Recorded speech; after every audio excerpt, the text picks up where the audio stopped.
Finding the area of a region between two curves. Here is the formula for finding the area between two curves. So we're going to have two different functions here. We're going to have f of x and we're going to have g of x. Basically, to find the area, all we're going to be doing is subtracting those two functions, taking the integral of it, and we're going to take the definite integral, since it's going to be between these 2 points, a and b. So this right here is just a formula, but let me go ahead and show you visually what this right here is actually representing, because I think that's more important. So we're going to have a graph that looks like this, and I'm just going to make up our graph here. So f of x, I'm going to label this as an orange line, so it's going to look something like this. So this line here in orange is f of x. And then let's go ahead and do green. I'll make like a little parabola here, and that's going to be g of x, like that. Now, what we want to do is, let's just say this right here is point A, and this right here is point B. What this formula is going to do is give us the area that's between the two curves here, as shown in white. So all this is doing is finding that white shaded area. And one of the things that we have to do when we are going to be working on these problems is figure out which function is going to be f of x and which function is going to be g of x, because they're just going to give us two functions. They're not going to label them. So basically, f of x is always going to be the function that's on top. G of x is going to be the function that's on bottom. Okay, so let's go ahead and look at some examples and go over this. Example number 1, we want to find the area of the region bounded by the graphs of y equals x squared plus 2, y equals negative x equals 0, and x equals 1. So let's go ahead and write down our two functions here. We have y is equal to x squared plus 2. We have y is equal to negative x. And we also know that our region is going to be between 0, 1, which is given by these x values here. And what we want to do first is figure out which function is going to be f of x and which function is going to be g of x. As we can remember, f of x, we want that to be the larger function, and g of x is going to be the smaller function. So what we do is we look at this interval here, 0 to 1. And we basically want to figure out which function is going to be larger between that interval. So what we can do is I can say, let's check our endpoints. So let's look at the point 0 here. And then we're going to plug in 0 to every x in our functions. If I plug in 0 into this first function here, I'm going to get a 2. And if I plug in 0 into this function here, I'm going to get a 0. And then if I plug in 1, I'll end up getting 3 for this function, and I'll end up getting negative 1 for the other function. So based off this, I can tell that the first function here is going to be greater than the second function. What that means is that the first function, y equals x squared plus 2, is going to be my f of x, and then the second function here is going to be my g of x. Like that. So now let's go ahead and use our formula. So the formula is that the area is going to be equal to the integral. Our interval is 0 to 1.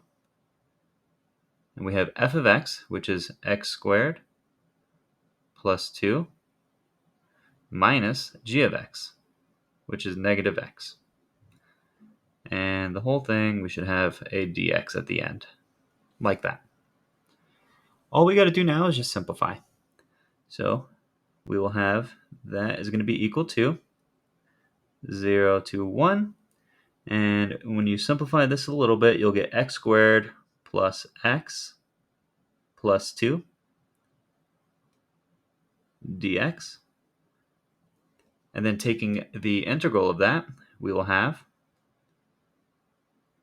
x cubed over 3 plus x squared over 2 plus 2x, and that is going from 0 to 1. Now let's go ahead and plug those numbers in. So we always start with the top interval here, which is 1. We're going to plug that into every x. Oh, why did that happen there? Let me get rid of that. Okay. So we are going to have 1/3 plus 1/2 plus 2. And that's going to be subtracted by whatever we get when we plug in 0 into this entire thing here. And if we look at that, we can see that every piece has an x. So when you plug in 0, everything's going to be a 0. So that's going to be minus 0. Now let's go ahead and simplify our problem. We have 1/3 plus 1/2 plus 2. Our least common multiple here is going to be a 6. So that's going to give us 2/6 plus 3/6 plus 12/6. Now all of our fractions have the same denominator. Let's go ahead and add those together. And what we're going to get is 17/6. And that is going to be our final answer. Now let me show you the graph of what we just did and explain that. Here's the graph of the problem that we just finished. So our interval we said was from 0 to 1.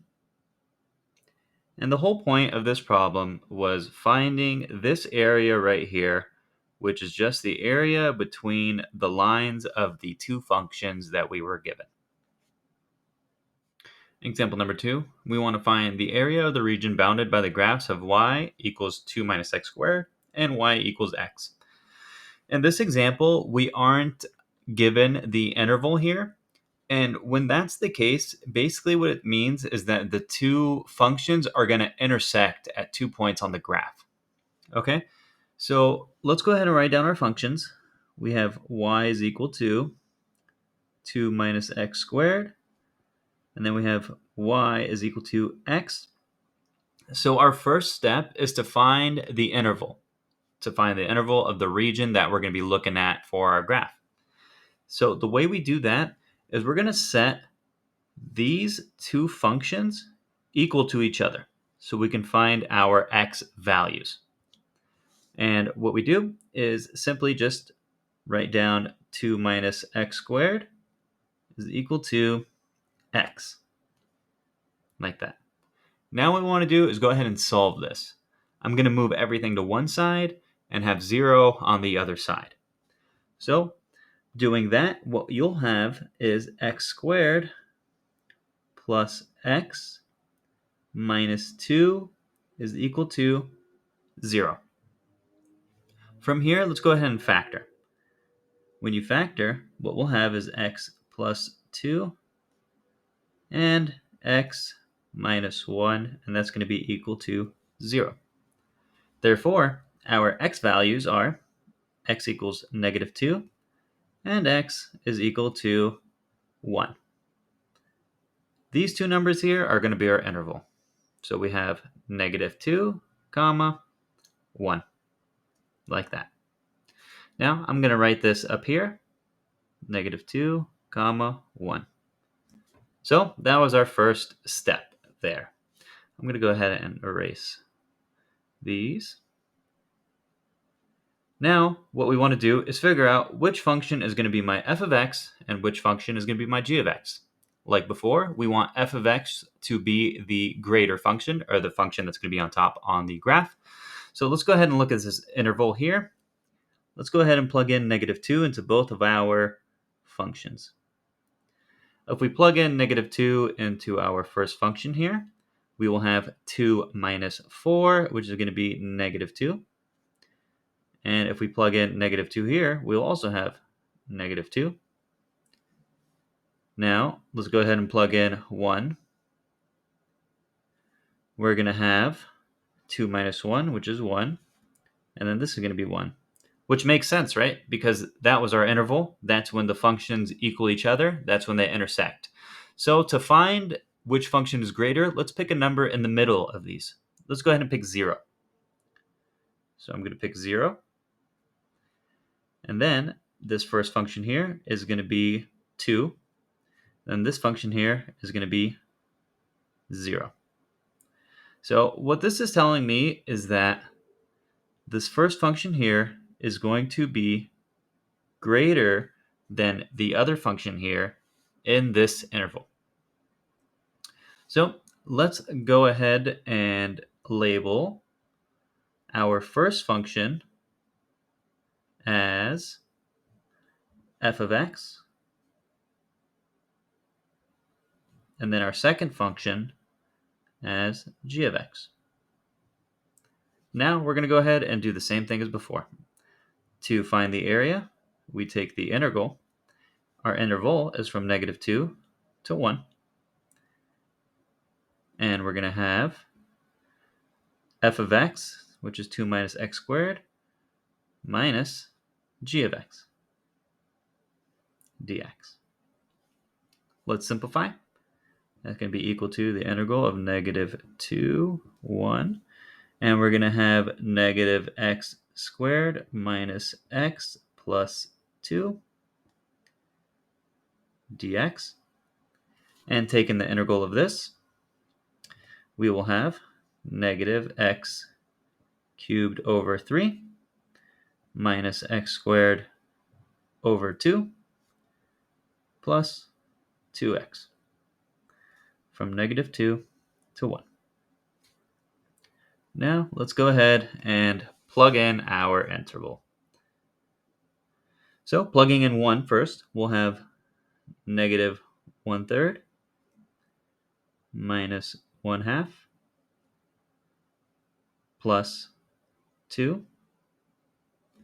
And we're going to have to subtract that. And I'm going to run out of room, so I'm just going to put it on the bottom.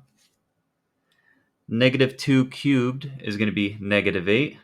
-8 is going to be a +8, so we're going to have 8/3 plus, that's going to be -4/2 minus 4.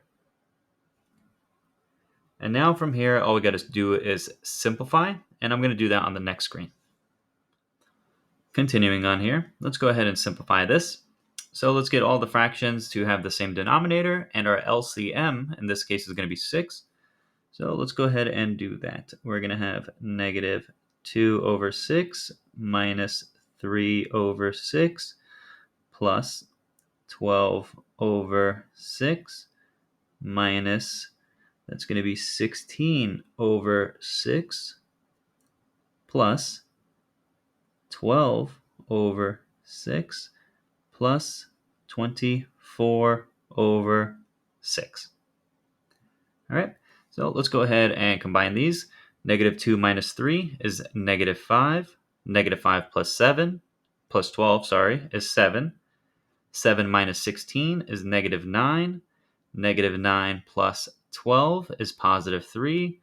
+3 plus 24 is +27. So we have 27/6. And we can reduce that by dividing by 3. So 27 divided by 3 is 9/2. And that right here is going to be our final answer. Let's go ahead and look at the graph of this problem. Here's the graph of the problem that we just completed. F of x is the orange line, and g of x is going to be the green line. And as you can remember from our problem, they didn't give us the interval. So that means we knew that these functions had to intersect at least 2 points. And we were able to find out that the interval was -2 to 1 by setting both of those functions equal to each other and solving for x. So on our graph, we can see here that the graphs intersect at -2 to 1, which is what we found. Now, the whole problem was to try to find the area, and we found that to be 9/2. All that is representing this area right here that I'm shading in blue, the area between the two graphs. example number 3, we want to find the area of the region bounded by these graphs here. So let's go ahead and write down our functions. We have y is equal to 3x cubed minus x squared minus 10x. And then we have y is equal to negative x squared plus 2x. In this problem, it's just like the other problem. We're not given the interval here, so that means we have to find it. To find our interval, what we have to do is set both of these equations equal to each other and solve for x. So let's go ahead and do that. We have 3x cubed minus x squared minus 10x is equal to negative x squared plus 2x. Now I'm going to move everything over here on the right side over to the left-hand side. And when you do that, we'll have 3x cubed minus x squared plus x squared minus 10x minus 2x is equal to 0. Now let's go ahead and simplify. We'll have 3x cubed. The x squareds cancel. And then we'll have negative 12x is equal to 0. From here, all we have to do is factor. So I'm going to pull out 3x from my equation, and we'll have x squared minus 4 left over. And it's going to be equal to 0. And when you solve for your x values here, what we're going to have is that x is going to be equal to negative 2, 0, and positive 2. All right, so that's going to be our interval. And you can see here that there's 3 numbers in this case. This is going to be the confusing part about this problem, but it's not so bad when we take it slow and we kind of understand what's going on here. So this right here is our values, and when that's the case, we're going to have 2 different intervals. One interval is going to be from negative 2 to 0, and then the second interval is going to be from 0 to 2, like that. So now we know that there's 2 intervals. What we have to do is test both of our functions to see which function is going to be f of x and which function is going to be g of x. So I'm going to label this first one with like a green star here. And let's go ahead and test the green star to see which function is going to be our f of x and which function is going to be our g of x for that interval. So let's go ahead and label this function here as an orange function. I'm going to say this one right here is the white function. What we want to do is we want to test a point that's in the middle of this interval. So let's go ahead and pick negative 1. If we were to substitute negative 1 into our first function, what we're going to have is 3 times negative 1 cubed minus negative 1 squared minus 10 times negative 1. Simplifying that, we'll have negative 3 minus 1 plus 10, which is going to give us positive 6. Now, let's test our white function. We're going to have negative 1 squared plus 2 times negative 1. And that's going to give us negative 1 minus 2, which is negative 3. So as we can see here, that our orange function is going to be greater than our white function in the first interval. So what I'm going to do is I'm just going to put a circle right here to represent it. Is going to be greater than the other function over here. Okay? So now what we want to do is we want to test the second interval. So we tested the first one. Now let's go ahead and test the second interval to see which function is greater. So I'm going to go ahead and erase all that. Now we're going to be looking at this green star here, that interval. So let's go ahead and do that. Let's pick a number in the middle from 0 to 2. Let's go ahead and pick positive 1. So plugging in positive 1 into our orange line function, we'll have 3 times 1 cubed minus 1 squared minus 10 times 1. Simplifying this, we'll have 3 minus 1 minus 10. And we're going to have 3 minus 11, which is going to be negative 8. So that's our orange one. Now let's go ahead and test our white one. We have negative 1 squared plus 2 times 1. That's going to give us negative 1 plus 2, which is positive 1. So that means that our white function is going to be greater than our orange function in the second interval. So let's go ahead and represent that here. This white circle is going to be greater than our orange circle. And remember, again, the circles represent which function. So the orange is that function there, and then the white is the underlying function above that. So that step right here is basically the most important step, because now we know that the graphs are going to change. One's going to be higher in the beginning, and then they're going to intersect, and then the other one's going to be higher. Okay, so let's go ahead and put this into an equation and solve for the area. All right, so now we have our two intervals, and we know that the functions change at some point. So that means what we're going to have to do is have two different formulas at the same time here.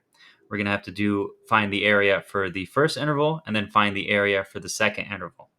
Okay, so let's go ahead and look at the first interval right here, which is negative 2 comma 0. And we said that the orange line function is greater, so that means our orange line function is going to be f of x. So let's go ahead and write this down. We're going to have the integral from negative 2 to 0.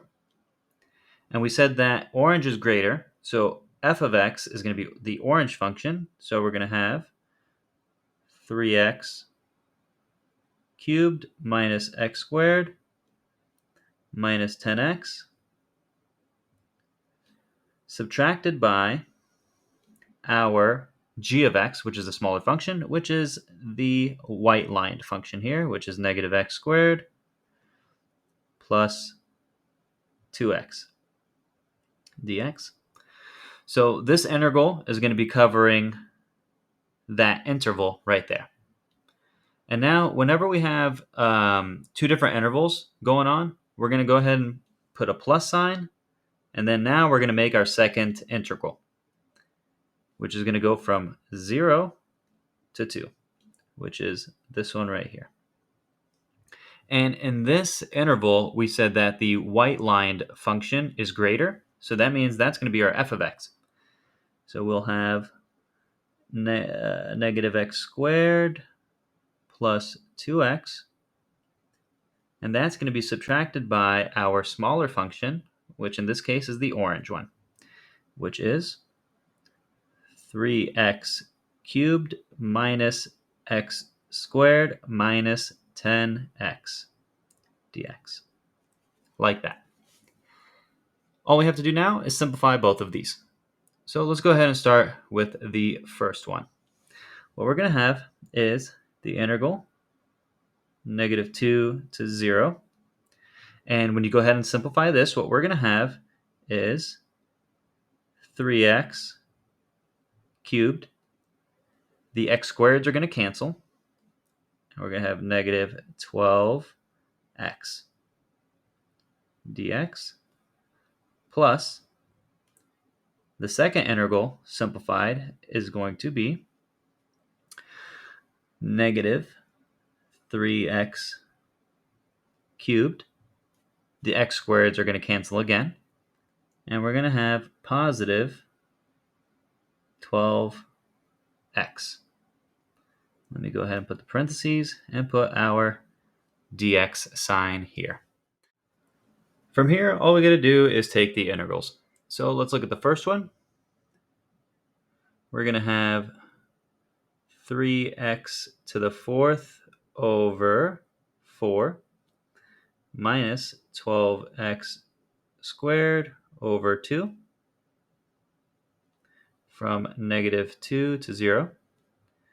We're going to be adding that by the second one, which is negative 3x to the fourth over 4 plus 12x squared over 2. And that's going to go from 0 to 2. Now let's look at the first interval here. The first number on top is a 0. So if I were to plug in 0 into each of those x's, what we're going to have is 0 minus. And now when we plug in negative 2 raised to the fourth is going to be positive 16. 16 times 3 is going to be 48 divided by 4 minus 12 times 4 is 48 also divided by 2 plus. Now let's look at our second interval here. Plugging in 2 into all the x's, what we're going to have is negative 48 over 4 plus 48 over 2 minus, and then if you plug in 0 into those x's, you're going to have a 0 again. From here, let's go ahead and simplify. 48 divided by 4 is 12. And I'm sorry, I should have included this negative sign here in the front. Minus 24 plus, and we're going to have negative 12 plus 24. And then simplifying this, we're going to have negative 12 plus 24 minus 12 plus 24. And if you do the math on that, what we're going to get is that our area is going to be equal to 24. And that is going to be our final answer. Let me go ahead and show you the graph of this. Here's the graph of the problem we just solved. As you can see, the orange line is represented by that orange function. And then our second function, which was in white before, I went ahead and put a black line there because the white line you wouldn't be able to see on that graph. But the biggest thing to note is that you can see those intervals that we found, and we found which function was greater, is represented on this graph as well. So from negative 2 to 0, you can see that the orange function is greater. And then from 0 to 2, you can see that the white function, which is represented by the black line, is greater there. So the entire problem, what we just did was we found the area of this right here that I'm shading in blue. So that was the first interval, as you can see from negative 2 to 0. And then the second interval, we found this area over here shaded in blue. So that's basically what that whole problem was representing, is finding the area between those two functions.